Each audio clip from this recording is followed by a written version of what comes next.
Black Panther, directed by Ryan Coogler, the same guy that brought us Fruitvale Station and Creed, which also happens to star Michael B. Jordan in all of those films. So we're introduced to Black Panther in Civil War in the MCU. So how does his solo movie stack up? Let's start things off with the soundtrack.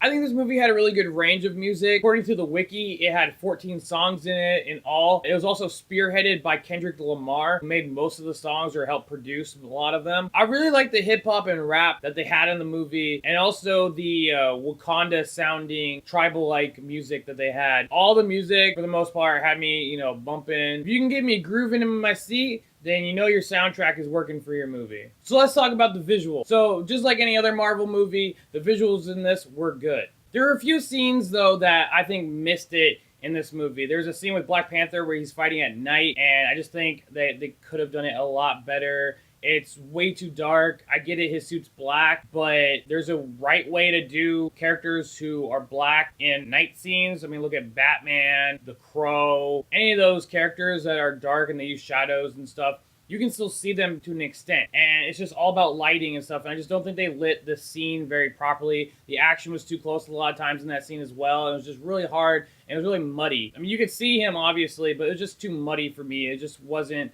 a good enough contrast of light in the scene for us to be able to see him well. Also, there's one odd scene visually during a ceremonial sequence when the camera pans up to see the crowd in the rocks.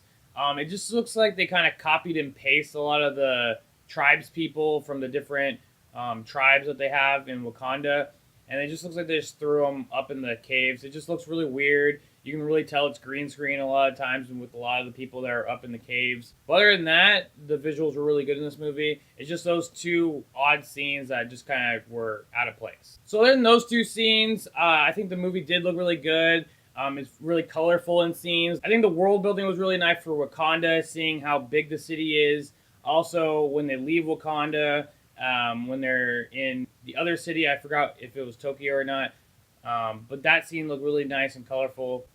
Let's talk about acting. Chadwick Boseman does a really good job at Black Panther. I think he really embodies the character very well. I think he does the accent very well. Comparing him to other actors who've done Black Panther's voice for the cartoons that I've seen, I think he does the Wakandan accent very well in this. He portrays Black Panther very well, very king-like.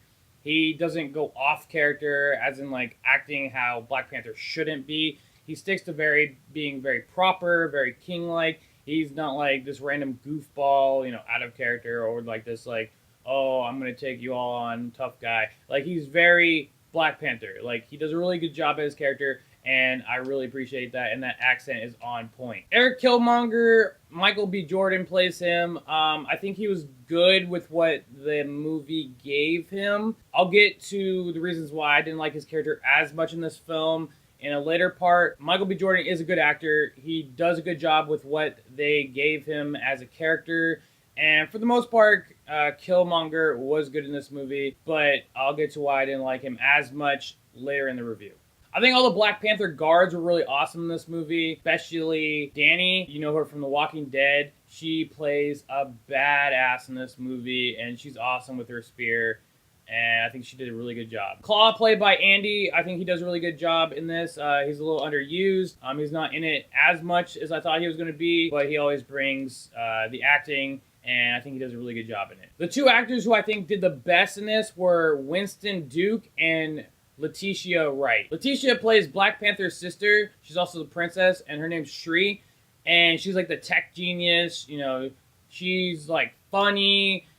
She's really spunky. She wants to get into the action. She's really fun. Every time she's on screen, she lights it up, and she's just really entertaining when you get to see her.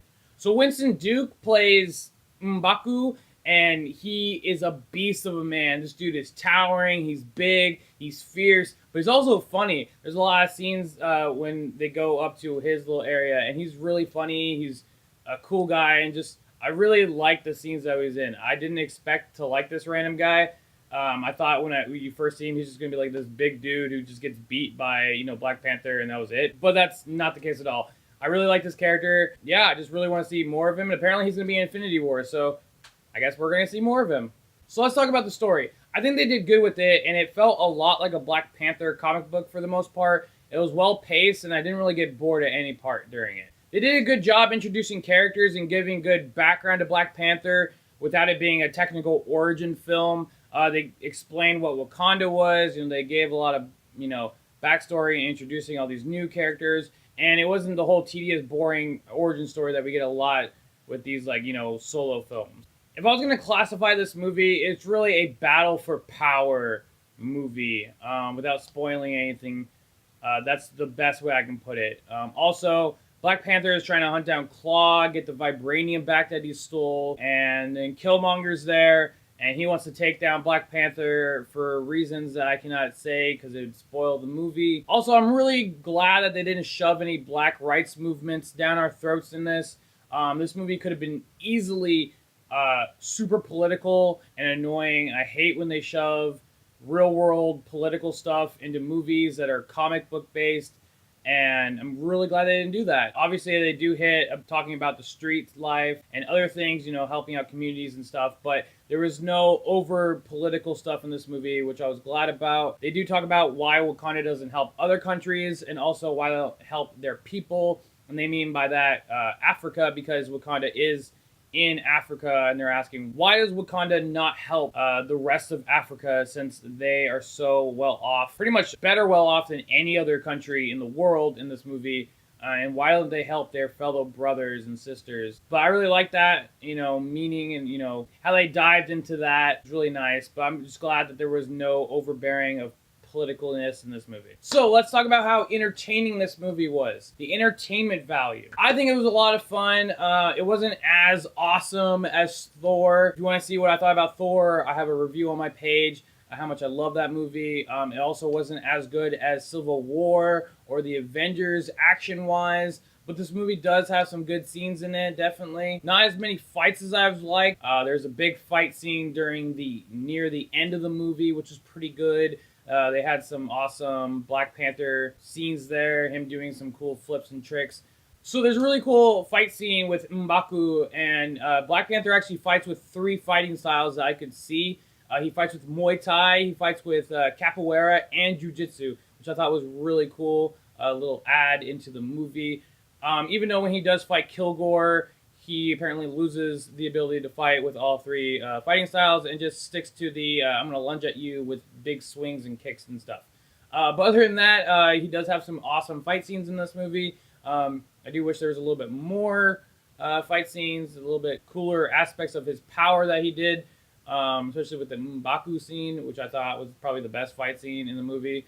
At least one-on-one. There's a fight scene with Kilgore at the very end of the movie, which is pretty good. It was kind of basic, though. I think they could have done a lot better final boss battle or final villain battle in this movie. But other than that, I think it was entertaining. Okay, last but not least, how close does this movie stick to the source material? How close is it to the comic books and cartoon? I think the character Black Panther was spot on to its cartoon and comic book counterpart, and pretty much all the other characters were spot on, other than small things about their look. There's only 2 characters in this movie that I do want to talk about. M'Baku, or Man-Ape, in the comic books is actually wearing a big ape costume. That's why he's called the Man-Ape.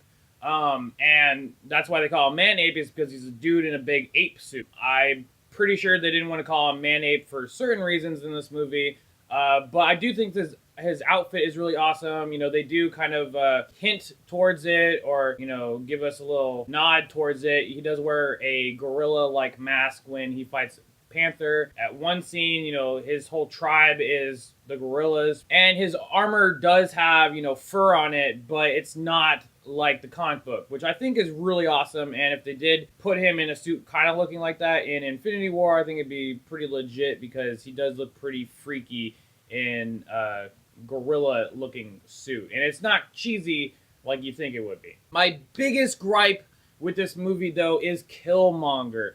I think they could have had a really good villain with Killmonger, and Michael B. Jordan did a good job. It's not his acting that is what was the fault of Killmonger for me. Killmonger is a big dude. He's 6'6", a lot bigger than Black Panther in the comic, and he's a force to be reckoned with. Now, obviously, they're not gonna make Killmonger what he normally looks like, which is like in his like tribal-looking normal attire with no shirt on and stuff. But there is a other version of him where he's in a suit and he looks badass. And that's the version I think they should have used. Also, I don't like that they gave a nod to Killmonger's actual mask. In the museum scene, he finds a mask which is almost identical to the one he wears in the comics. And he puts it on because he says he digs it. And he wears it literally for like one scene. And then it's just never seen again. And I think they've been really cool. No spoilers, but obviously you know that he wears a Black Panther suit at the very end of the movie. And the only difference between his suit and Black Panther's suit is his is more gold than Black Panther's. And they obviously did that so you could tell them apart during the fight scenes, but why not just give him his actual Killmonger outfit instead of this Black Panther looking thing? Now, obviously, if you watch the movie, you kind of understand why, but I think Killmonger could easily have told the Wakandan tech team, hey, I want my suit to stand out. I want my suit to look badass. See this mask that I said I dig? Make this updated. Make this more techie looking. Give it that Wakanda strength. And I want to look like Killmonger just like this. And I think it would have been badass looking. I think the final fight would have been awesome. He would have been in his full-on Killmonger outfit. He would have looked fierce because Black Panther would have saw him and not just saw another Black Panther, but he'd been like, yo, that's Killmonger. And this is a villain that I need to take seriously. I need to, fight. This guy is not messing around. He has my tech, but he's in his own outfit.